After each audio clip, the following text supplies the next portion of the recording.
I know there was a lot happening this evening, so we had some heavy rain earlier this afternoon. Had that break, now it's starting to move back into our area. Right now it is kind of entering into the Lafayette area and Crawfordsville. We have some rumbles of thunder near Logansport, where we have some heavy to moderate rain through Monticello and Peru. Also right now Crawfordsville may not have a lot of rain just yet, but it's about to move on in. As we zoom on out, put a track on it or put it into motion for about for the past half hour. It is moving off to the east, so moving into the Frankfort and also Lebanon. You're going to see some rain here shortly as well, probably seeing some lightning off into the distance. We had an outflow boundary out ahead of that line, which kind of sparked off a few of those showers south of Crawfordsville, but now that's kind of merging back in with that main line.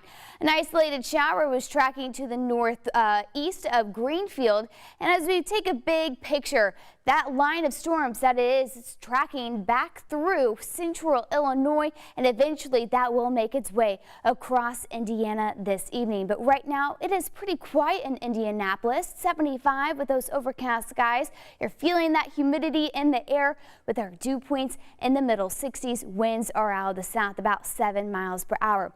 Over the next 5 hours, we will have the chance for storms. Temperatures will be dropping down into those middle 60s. Good news if you want to enjoy the last day of the state fair. The morning hours is looking a little bit drier before those storms start to move back in. Around lunchtime, temperatures will be warming back up into the middle 70s. However, scattered storms will move back in by the time the Indians take their first pitch. That will be right around 1:35 in the afternoon, and scattered showers really hit or miss. And then because we have that additional cloud cover and some of that rain, that's going to keep those high temperatures in the upper 70s and low 80s. So let's put future track 13 into motion. See those storms tracking across central Indiana around 3 o'clock in the morning. Now most of these will be sub-severe, but maybe one or two reaching that strong to severe criteria. Some gusty winds, maybe some hail. We're going to keep a very close eye on these storms as they track through our area. By tomorrow morning around 8 o'clock, some isolated showers and storms. That will continue until about lunchtime.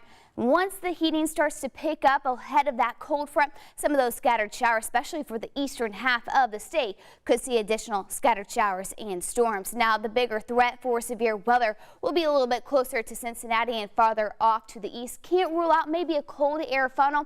Those rarely reach the ground, but again, that is still possible tomorrow, but our threat for our area is on the lower end. This upcoming week looking absolutely spectacular. We're going to have our humidity also drop through the middle of the week with highs in the lower 80s. End of next week and into the weekend, we're going to be pushing the 90s. All right, looks good. Thank you, Chelsea.